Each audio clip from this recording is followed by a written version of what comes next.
Good morning बच्चों। Class BSc first year और BSc BEd second year के लिए ऑर्गेनिक केमिस्ट्री का आज हम एक नया टॉपिक शुरू करने जा रहे हैं जिसका नाम है एरीन व एरोमेटिसिटी।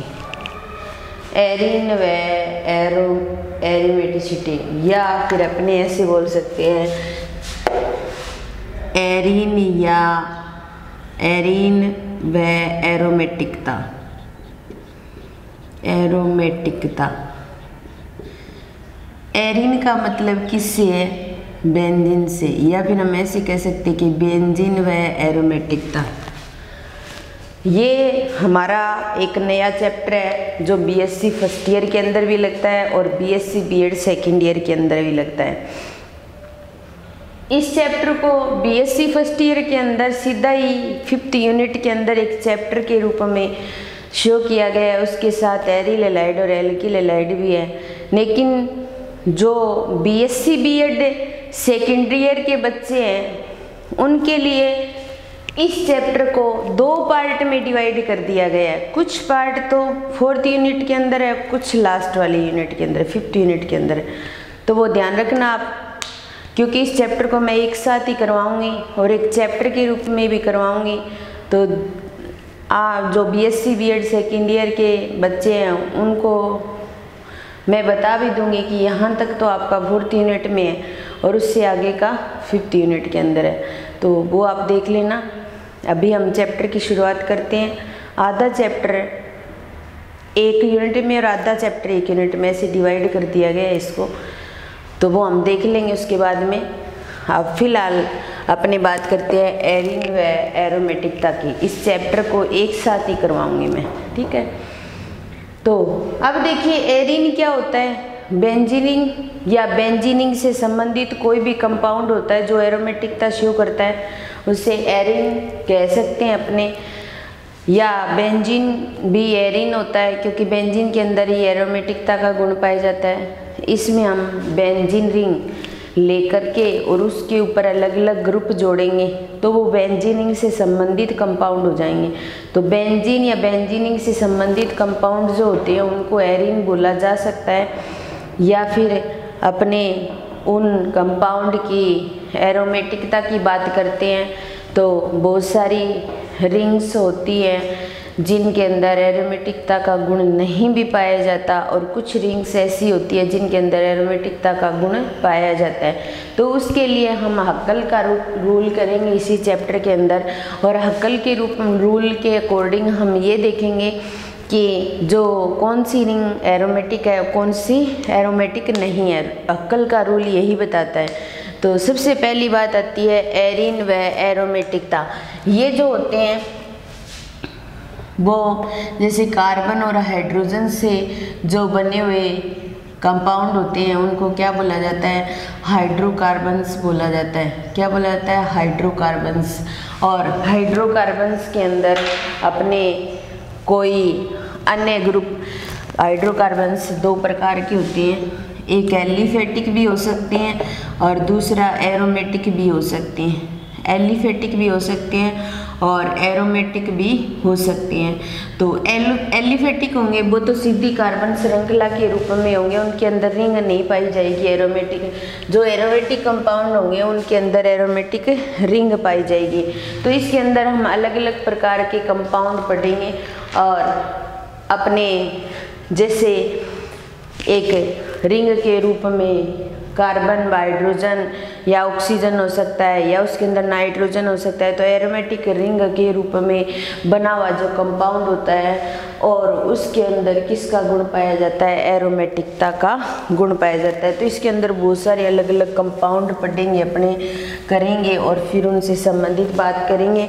और एरीन का मतलब बेंजीन, बेंजीन को लेकर के और बेंजीन को लेकर के हम कौन कौन से कंपाउंड बना सकते हैं। जैसे बेंजीन के ऊपर CH3 जुड़ा हो तो हम मेथिल बेंजीन बना सकते हैं, या फिर C2H5 जुड़ा हो तो एथिल बेंजीन बना सकते हैं। तो ये कैसे बनाएंगे, ये रिएक्शन कैसे शो करेंगे, तो इस तरीके की बात इसके अंदर आती है। तो सबसे पहले आता है एकल प्रतिस्थापी एरोमेटिक हाइड्रोकार्बन।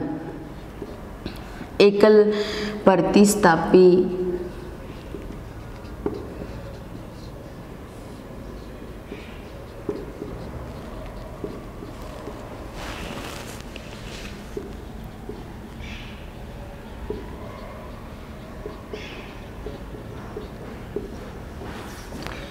अब देखिए यहाँ पर देखो एरोमेटिक हाइड्रोकार्बन है, यानी कि एरोमेटिक रिंग होगी हमारे पास में, और उसके ऊपर एक ही प्रतिस्थापी जुड़ा होगा। तो उसको कैसे शो करेंगे, जैसे हमारे पास में ये बेंजीनिंग है और इस बेंजीनिंग को क्या बोला जाएगा, बेंजीन, इसको क्या बोलेंगे, बेंजीन। यानी कि कहने का मतलब है इस बेंजीनिंग के ऊपर अलग अलग प्रतिस्थापी जोड़ दें हम, जैसे हमारे पास में ये बेंजीनिंग और इस बेंजीनिंग के ऊपर क्या जोड़ दे, CH3 जोड़ दे, तो क्या बन जाएगा, मेथिल बेंजीन। क्या बन जाएगा, मेथिल बेंजीन। या फिर इसका क्या नाम देंगे, टोल्यूइन। क्या नाम दे देंगे, टोल्यूइन। यानी कि बेंजीनिंग और बेंजीनिंग के ऊपर CH3 जुड़ा हुआ है तो उसको क्या बोलेंगे, टोल्यूइन। ठीक है। और अगर हमारे पास में बेंजीनिंग हो और इस बेंजीनिंग के ऊपर C2H5 जुड़ा हो तो इसको क्या बोलेंगे, एथिल बेंजीन। क्योंकि इसके बाद में हम एल्किल और एरिल हैलाइड वाले टॉपिक पढ़ेंगे, तब हमें ये चीज़ें काम आएगी। एथिल बेंजीन क्या होता है, मेथिल बेंजीन क्या होता है, और उसको हम किस तरीके से क्या काम में ले सकते हैं। और अगर बेंजीनिंग के ऊपर CH3 और इधर भी CH3 हो, ये जुड़ा हो तो इसको क्या बोला जाएगा, क्यूमीन। क्या बोलेंगे भाई, क्यूमीन। तो ये सारे क्या है, एकल प्रतिस्थापी एरोमेटिक कंपाउंड है, यानी कि सिंगल प्रतिस्थापी, यानी कि एक एक प्रतिस्थापी जुड़े हुए हैं बेंजीनिंग पर।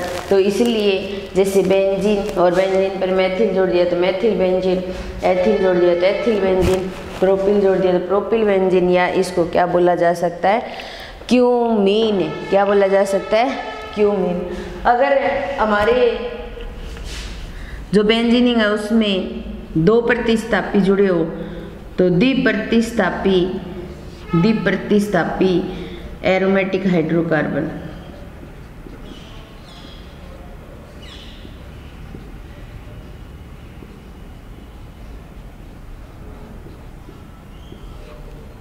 द्विप्रतिस्थापी एरोमेटिक कार्बन। यहाँ एकल प्रतिस्थापी था, कहने का मतलब है कि यहाँ वाले हाइड्रोजन का प्रतिस्थापन हो चुका है, उसकी जगह CH3 आ गया है। यहाँ वाले हाइड्रोजन का प्रतिस्थापन हो चुका है, उसके जगह पर क्या आ गया, C2H5। ठीक है। तो इसलिए एकल प्रतिस्थापी। द्विप्रतिस्थापी एरोमेटिक हाइड्रोकार्बन का मतलब बेंजीनिंग, ये बेंजीनिंग लेंगे और इसके दो हाइड्रोजन का प्रतिस्थापन कर दिया जाएगा, और दो हाइड्रोजन का प्रतिस्थापन करने के पश्चात उसके जगह पर अन्य प्रतिस्थापी आ जाएंगे। वो भी कितने आ जाएंगे, दो प्रतिस्थापी। जैसे मान लो ये बेंजीनिंग हमारे पास, एक CH3 यहाँ जुड़ा हो और दूसरा CH3 यहाँ जुड़ा हो, तो यहाँ वाले हाइड्रोजन भी प्रतिस्थापित हो गया, यहाँ वाला हाइड्रोजन भी। तो 1 2 3 4 5 और 6, 1 और 2 नंबर पर है तो 1 2, और मेथिल 2 है तो डाई मेथिल, और नीचे क्या है हमारे पास, रिंग किसकी है, बेंजीन की, तो इसका नाम हो जाएगा 1 2 डाई मेथिल बेंजीन। अगर हमारे पास ये कंडीशन हो,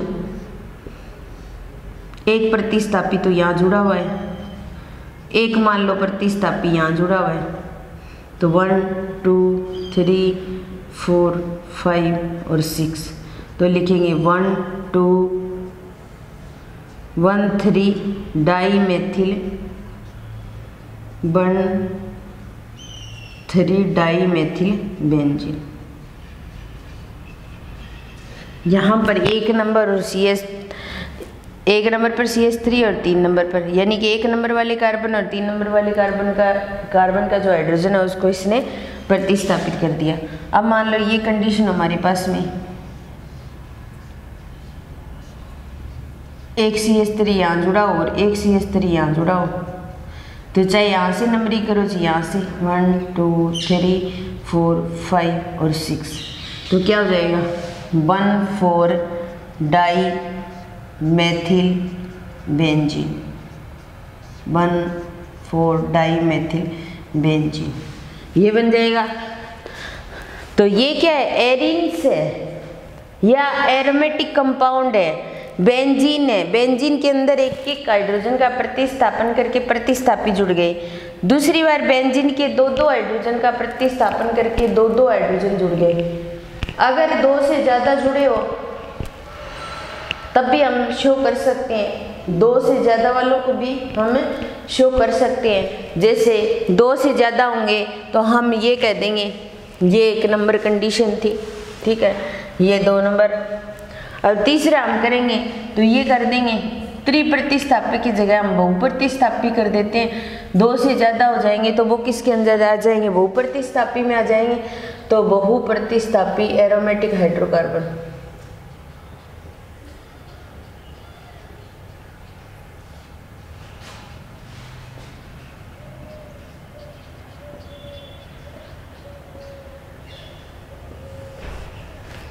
अब देखिए हमारे पास ये बेंजीन, इस बेंजीन के ऊपर यहाँ CH3 जुड़ा हुआ है, यहाँ CH3 जोड़ दिया हमने और यहाँ CH3 जोड़ दिया। तो कहने का मतलब बेंजीन के 3 कार्बन के साथ जो हाइड्रोजन था उनका प्रतिस्थापन किसने कर दिया, CH3 ने कर दिया। यानी कि हाइड्रोजन निकल गया और उसके स्थान पर क्या आ गया, CH3 ग्रुप जुड़ गया। तो जैसे देखिए 1 2 3 4 5 और 6, तो क्या लिख देंगे 1 2 और 4 ट्राई मेथिल बेंजीन, ये लिख सकते हैं हम, ठीक है। फिर उसके बाद में अगर हमारे पास में एक CH3 यहाँ हो, दूसरा CH3 यहाँ हो, तीसरा CH3 यहाँ हो, तो 1 2 3 4 5 और 6। फिर इधर से करेंगे अपने, तो 1 2 3 try methyl benzene, 1 2 3 try methyl benzene, ऐसे हो जाएगा। अगर हमारे पास में ये कंडीशन हो,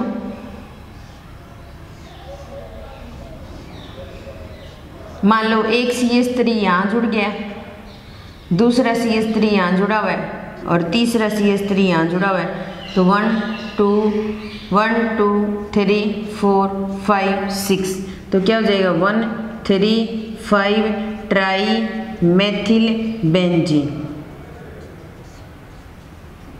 ट्राई मेथिल बेंजीन। ये तो प्रतिस्थापी की बात की हमने, क्योंकि हम नामकरण करते हैं तो CH3 को क्या करते हैं, प्रतिस्थापी के रूप में लेते हैं।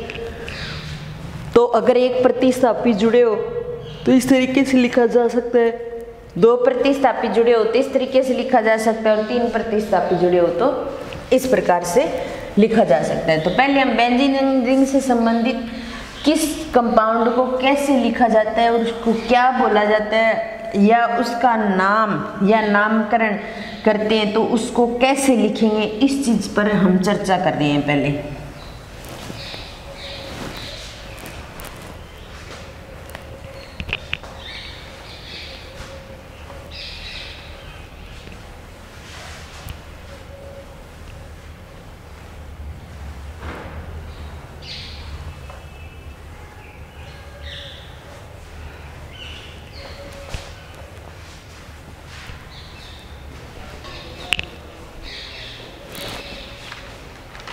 उसके बाद में नेक्स्ट आता है बहुकेंद्रीय हाइड्रोकार्बन्स।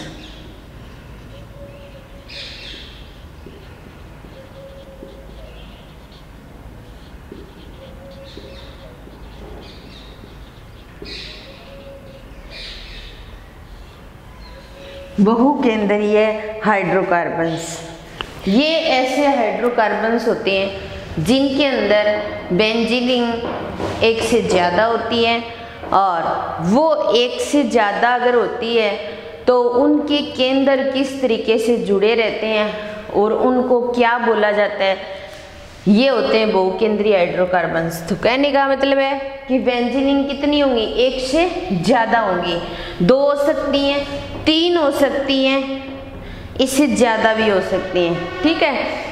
तो 2 या 3 रिंग जब आपस में जुड़ी होती है तो उनके केंद्र किस तरीके से जुड़े रहते हैं और फिर उनको लिखते हैं तो किस तरीके से लिखते हैं, इस पर चर्चा करते हैं अपने।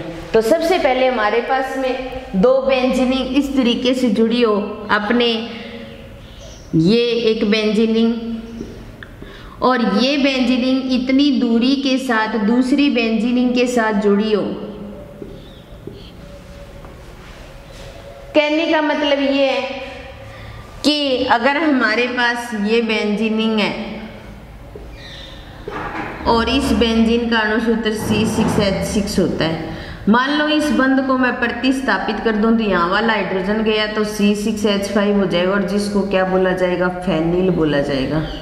तो यहाँ तो दोनों ही बेंजीन रिंग है, उनके दोनों ही जो बॉन्ड है वो प्रतिस्थापित हो रहे हैं। ये इसके साथ जुड़ा है, इसने इसके बॉन्ड को प्रतिस्थापित कर दिया तो क्या बन देंगे इसको, तो दोनों ही रिंग के इसकी है फेनिल की, तो इसको क्या बोल सकते हैं हम, डाइफेनिल। अगर 2 रिंग इस तरीके से केंद्र से जुड़ी होती है तो उसको बोला जाता है बाइफेनिल या डाइफेनिल। 2 के लिए बाई भी लिख सकते हैं और डाई भी लिख सकते हैं, इसलिए क्या बन जाएगा, डाइफेनिल। अब तो ये तो 2 ही रिंग थी, मान लो हम 3 रिंग जोड़ दें ऐसे केंद्र से एक दूसरे की दूरी से, ऐसे ये जोड़ दी,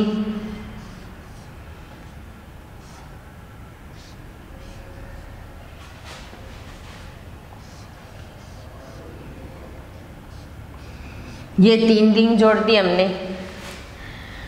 तो ये सारी रिंग, ये रिंग यहाँ से भी जुड़ी हुई है, यहाँ पे इसको अपने मुख्य समूह माने तो ये पैरा कंडीशन पर जुड़ी हुई है। तो P और 3 रिंग आपस में जुड़ी हुई है तो पैरा टरफेनिल, इसका नाम हो जाएगा पैरा टरफेनिल। तो इसको तो डाइफेनिल और ये टरफेनिल हो जाएगी, 3 जुड़ी हुई है।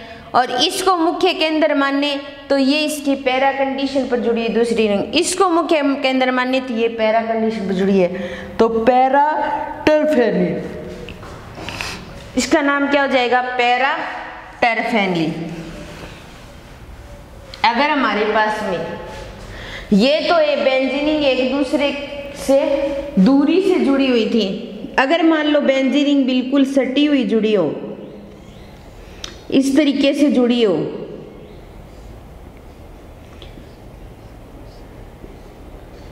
अब यहां बॉन्ड शो नहीं किया जाएगा और इसको बोला जाएगा नेफ्थेलीन। नेफ्थेलीन, नेफ्थेलीन की गोलियां आती है ना, ये वही नेफ्थेलीन है। तो अगर बेंजीन रिंग एक दूसरे से दूरी पर ना जुड़ी हो और एक दूसरे से सटी हुई जुड़ी हो, तो अगर 2 रिंग आपस में सटी हुई जुड़ी है तो नेफ्थेलीन। 2 रिंग एक दूसरे से दूरी पर जुड़ी हो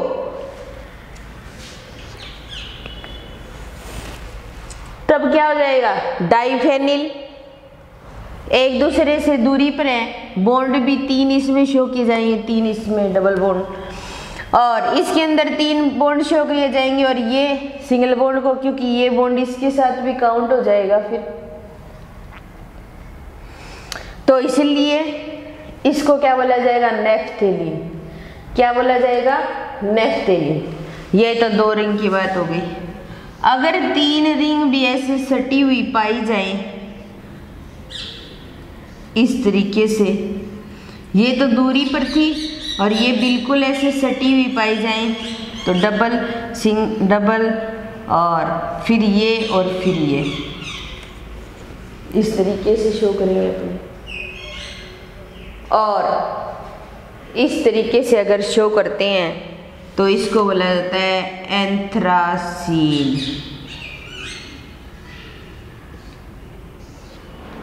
क्या बोला जाता है, एंथ्रासीन।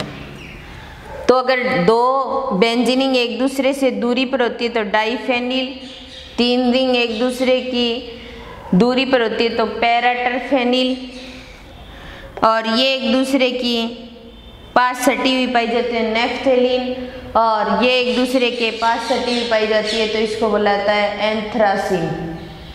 क्या बोला जाता है? एंथ्रासीन। तो ये एक प्रकार के कुछ हाइड्रोकार्बन्स थे, एकल प्रतिस्थापी, द्विप्रतिस्थापी और बहुप्रतिस्थापी। फिर इसके बाद में बहुकेंद्रीय हाइड्रोकार्बन्स, जब बहुत सारे केंद्रों से आपस में जुड़े हुए हाइड्रोकार्बन्स होंगे, उन बहुकेंद्रीय हाइड्रोकार्बन बेंजीनिंग एक दूसरे से दूरी पर है तो डाइफेनिल, 3 बेंजीनिंग टरफेनिल, एक दूसरे से सटी हुई 2 बेंजीनिंग नेफ्थेलीन, एक दूसरे से सटी हुई 3 बेंजीनिंग एंथ्रासीन। इस प्रकार हम इनको शो कर सकते हैं। इसके अलावा कुछ और बच गए, वो नेक्स्ट क्लास में करेंगे।